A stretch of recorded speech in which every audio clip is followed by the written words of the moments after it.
Pak Anies dalam debat pertama dan debat ketiga. Pak Anies ketika diberhentikan oleh Presiden Jokowi sebagai menteri, yang menolong, yang mensupport, yang menjadikan Pak Anies Gubernur DKI Jakarta namanya Bapak Prabowo Subianto. Jubir Prabowo Subianto Gibran Rakabuming Raka, Samara Amani, kembali menyinggung soal politik balas budi antara Prabowo dengan Anies Baswedan. Hal itu ia sampaikan saat berdialog dalam catatan Demokrasi TV One. Ia mengatakan, Anies ketika diberhentikan oleh Jokowi sebagai menteri, yang menolong, yang mensupport, dan yang memenangkan Anies menjadi Gubernur DKI Jakarta adalah Prabowo Subianto. Yang menolong, yang mensupport, yang menjadikan Pak Anies Gubernur DKI Jakarta namanya Bapak Prabowo Subianto, Ketua Umum Partai Gerindra. Pak Anies menyerang, membabi buta Pak Prabowo dalam debat pertama dan debat ketiga. Orang yang menolong beliau, apakah itu etis? Saya sekarang tanyakan kembali, silahkan publik menilai. Kalau kita mau bicara santun-santunan, akan banyak hati yang tersakiti. Ia menganggap Anies Baswedan menyerang secara membabi buta kepada Prabowo saat debat Pilpres 2024. Samara lalu menanyakan, apakah yang dilakukan oleh Anies Baswedan adalah etis? Namun, jika ditelaah secara mendalam, argumen Samara tersebut bisa disebut misleading karena bukan hanya Prabowo yang memenangkan Anies Baswedan menjadi Gubernur DKI Jakarta, ada juga PKS dan para relawan. Fakta lain, ternyata bukan Prabowo yang mengajukan Anies menjadi Gubernur DKI Jakarta, tetapi Sandiaga Uno. Belum lagi Gerindra juga menikmati keuntungan elektoral saat mendukung Anies Baswedan karena suara partainya terus naik. Politik maling kundang ini juga pernah dibahas oleh Bestari Baru saat menjawab tudingan Daniel Azhar di acara Apa Kabar Indonesia Pagi TV One. Lalu berlanjut saat Muhammad Iqbal membungkam Andre Rosiade di Kompas TV. PKS masih sama kita, Mas Bro. Sorry ya, gitu loh. Ya kan?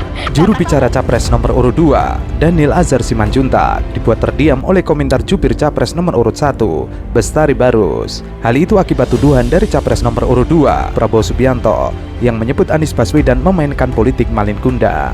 Bukan itu saja, Daniel Simanjuntak juga sempat menyebut Anies layaknya Raja Singosari, Ken Arok. Sejarah pengkhianatan misalnya ya, dalam tradisi Singosari itu Ken Arok, kemudian membunuh Tunggul Amatung, kemudian dalam sejarah ada kita kenal sebagai kutukan Empu Gandring gitu. Nah, itu yang tidak ingin kita hadirkan dalam kehidupan berbangsa dan negara. Dalam kisah Singosari, Ken Arok tidak tahu balas budi dan membunuh Tunggul Amatung dan juga Empu Gandring. Mendengar tudingan Daniel Simanjuntak, Bestari langsung membalas, jika politik hari ini dijalankan dengan cara yang ngawur oleh salah satu paslon, hal itu terbukti dengan paslon nomor urut 1 yang membawa kekalahan debat keluar ring debat. Itu pun hanya berani dengan anggotanya saja. Bestari menyindir Prabowo dengan ungkapan jadilah macan, jangan jadi kucing yang disiram air. Ya berdebat itu jangan dengan anggotanya di luar sana gitu.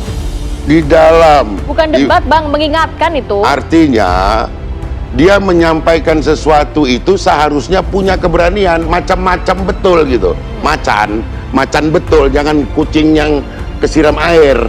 Ya, nyampaikannya cuman ke teman-temannya. Ia melanjutkan, di forum debat, sebenarnya Prabowo malah tidak berani berdebat. Hal yang menjadi bidangnya saja, ia tidak mampu menjelaskan, apalagi bidang lain. Itu mungkin juga kesalahan tim debatnya Prabowo yang tidak mampu mengajari Prabowo berdebat. Tetapi di dalam forum yang sebenarnya tidak punya keberanian atau kegagalan dari orang-orang yang memfeeding dia, paslonnya itu dengan baik. Ya. Sehingga ditanya tentang bidang kerjanya pun akhirnya cuma bisa nggak cukup waktu dan segala macam. Terkait dengan malin kundang, Bestari mengatakan, tanya saja sama Pak Prabowo. Di sini ada 2 Batak, yang satu tidak berani datang. Bestari lalu menantang, nanti ada debat kelima. Ia meminta agar Prabowo juga langsung tancap gas. Kalau tidak, nanti digas lagi oleh Anies Baswedan. Ini malin kundang ditujukan untuk siapa konteksnya? Kita fokus ke sana. Hanya dialah yang tahu di sini ada 3 Batak-Batak, 2 berani datang, 1 nggak berani alasan mau terbang. Seharusnya tadi di sini dia, gitu, ya kan? Nah artinya saya cuman ingin menyampaikan nanti ada debat kelima. Ya. Coba di feeding baik-baik, jangan takut pula nanti memfeedingnya. Ini bakalan digas lagi nih. Menanggapi politik balas budi yang dituduhkan ke Anies, Bestari menanggapi dengan menggebu-gebu. Soal balas budi itu hal yang sudah lunas. Prabowo dan Gerindra juga menikmati kenaikan elektoral. Dan ingat, yang mendukung Anies bukan hanya Prabowo, tapi juga PKS yang saat ini masih bersama Anies Baswedan dan koalisinya. Kalau hal yang sudah lunas, jangan diungkit-ungkit lagi ini macam apa gitu. Dulu kau kasih ini, dulu kau kasih ini. Lah aku kan kasih tambahan kursi juga buat partaimu. Oke. Gitu. Siapa lagi? Emang bisa mencalonkan sendiri Anies Baswedan? Kursinya cuma 15. PKS masih sama kita, Mas Bro. Sorry gitu loh. Bestari juga sempat meniru gaya Prabowo saat mengejek Anies Baswedan di debat. Sorry dan omon-omon. Lalu Bestari mengajak lagi, nanti di debat selanjutnya disiapkan baik-baik. Jangan lagi masalah debat dibawa ke masalah personal, membohongi publik dan pendukungnya bahwa ia diserang secara personal. Iya kan? Kata-kata siapa tuh yang dipakai tuh? Jadi jangan cuman omon. Nah, buktikan bahwa yang disampaikan itu benar. Jadi jangan menebarkan apa namanya ya, kebohongan lagi di mana-mana gitu. Kalau memang fighter, kalau memang macan, bertarungnya di panggung. Sementara Ruhut Sitompul menanggapi Malin Kundang, apa yang disampaikan oleh Daniel Simanjuntak itu sama saja sedang menembak Pak Jokowi, karena publik sudah tahu Jokowi telah melalaikan ibunya yang membesarkannya. Bahkan anak dan mantunya pun dispesialkan, namun sekarang durhaka kepada ibunya, yaitu Megawati. Malin Kundang, Ya. itu ke siapa dia melakukan itu? Kepada ibundanya tercinta. Ibunya mengutuk dia. Ya. Nah, inilah susahnya Kalau boneka. secara- Akhirnya dia nggak sadar. Seperti itu. Akhirnya dia nggak sadar. Sama aja dia dengan nembak Pak Joko Widodo. Ingat loh, hampir 25 tahun, tangan dingin, negarawan Megawati Soekarno Putri, Ya. Doktor, ya Profesor Doktor Haja. Kita semua tahu, ya, rakyat Indonesia tahu Anies Baswedan ini dibesarkan oleh Prabowo Subianto, bisa jadi orang hebat calon presiden saat ini. Salah satunya ada perannya Pak Prabowo. Oke. Dan Anies bicara. Baik, kami sudah tangkap. Tapi Saya bicara bergeser ke secara personal Pak Prabowo. Itu kalau di kampung saya. Sekarang giliran saya ya. Oke. Malin Kundang. Gitu loh. Bang Iqbal.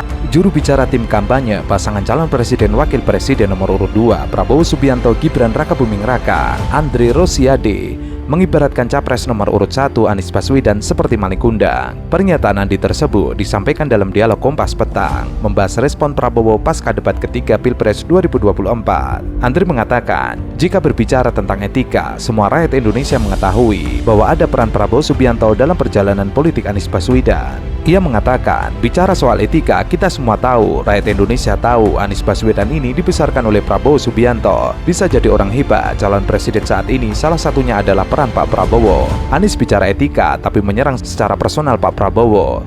Itu kalau di kampung saya maaf, seperti maling kundang. Kedua, Mas Anies bayangkan, ya, menuduh Pak Prabowo punya tanah, ya. Ini kan nggak ada urusan. Ini kita tidak bicara reformasi agraria, kita tidak bicara konteks pertanahan, kita bicara konteks pertahanan. Tapi Anies Baswedan, ya, orang yang dibesarkan oleh Pak Prabowo, menyerang secara personal Pak Prabowo. Ini kan, mohon maaf, ini budaya politik maling kundang ini dahsyat. Tapi kan disebut bahwa data-data itu. Hal itu tentu saja memantik reaksi dari juru bicara tim nasional calon presiden wakil presiden nomor urut 1 Anies Baswedan Muhaimin Iskandar, M. Iqbal. Ia menilai kedewasaan penting untuk menjadi negarawan. Apalagi Andre sempat menyebut bahwa Anies menyampaikan hal bohong dalam debat ketika Pilpres dan menyebutnya seperti maling kundang. Ya ini memang Andre ini cocok banget, persis kayak Pak Prabowo, emosional, ya, egois, arogan, ya, nggak ngasih kesempatan orang ngomong, ya.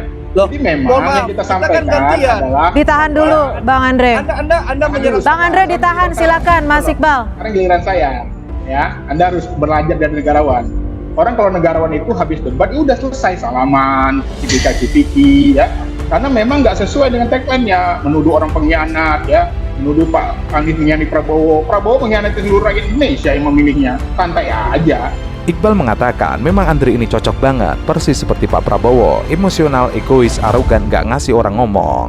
Menurut Iqbal, pertanyaan-pertanyaan yang disampaikan oleh Anies Baswedan dalam debat merupakan suatu hal yang wajar, karena Prabowo telah menjabat sebagai Menteri Pertahanan selama 4 tahun. Seharusnya jika pertanyaan Anies tersebut salah, Prabowo membantahnya, tetapi hal itu tidak dilakukan oleh Prabowo. Pihaknya melihat bahwa yang terjadi dalam debat tersebut merupakan hal yang biasa. Ya kan itu memang dalam politik itu memang kita nih kadang-kadang kenegarawan itu penting, kedewasaan. Kalau takut dengan ombak, jangan berumah di tepi pantai. Kalau takut dengan debat, jangan ikut maju sebagai calon. Karena dalam politik itu memang harus ada yang namanya uji kapabilitas, uji kinerja, uji pengalaman. Ya wajar saja orang mempertanyakan karena dia Menteri Pertahanan incumbent, bukan calon yang akan melakukan sesuatu. Dia sudah bekerja hampir 5 tahun. Jadi kami melihat bahwa tidak ada yang rahasia. Pak Prabowo sampai sekarang tidak membantah kalau ada kroninya yang ada di dalam PT-PT yang disebutkan, tidak dibantah. Iqbal kemudian mengungkit bahwa dalam debat pertama, Prabowo sempat menanyakan masalah angin terkait cuaca DKI Jakarta pada Anies Baswedan. Lebih lanjut, karena mendapatkan pernyataan dari Iqbal yang menohok, Andre Rosiade naik pitam, akhirnya tidak nyambung dalam dialog. Ia bahkan sempat menyindir soal Presiden PKS yang pernah ditangkap oleh KPK. Namun, Iqbal tidak mau kalah. Ia kembali mengingatkan Andre Rosiade bahwa politik yang dilakukannya saat mengeksploitasi pekerja seks komersial di Sumatera Barat itu politik yang tidak etis. Seperti KPK menangkap waktu itu Presiden PKS Lutfi Hasanisab ikut korupsi, tapi gitu loh. Baik. Di Kementerian Pertanian. Itu contoh loh, fakta loh. Baik, terakhir respon dari Mas Iqbal, terakhir singkat, waktu kita sudah habis. Kemudian dulu waktu itu PKS tidak bisa menerima kekalahan ditangkaplah Presiden PKS karena terlibat ketika dia mengeksploitasi pelacur di Padang, itu harusnya lebih parah itu. Terlibat Ketika Andre mengeksploitasi Baik. pelacur di Padang gitu loh. Baik, ditahan dulu Bang Andre. Silakan Mas Iqbal, terakhir pernyataan dari Anda. Singkat, waktu kita sudah habis. Itu lebih tidak beretika itu, mengeksploitasi prostitusi. Politik itu nggak beretika itu.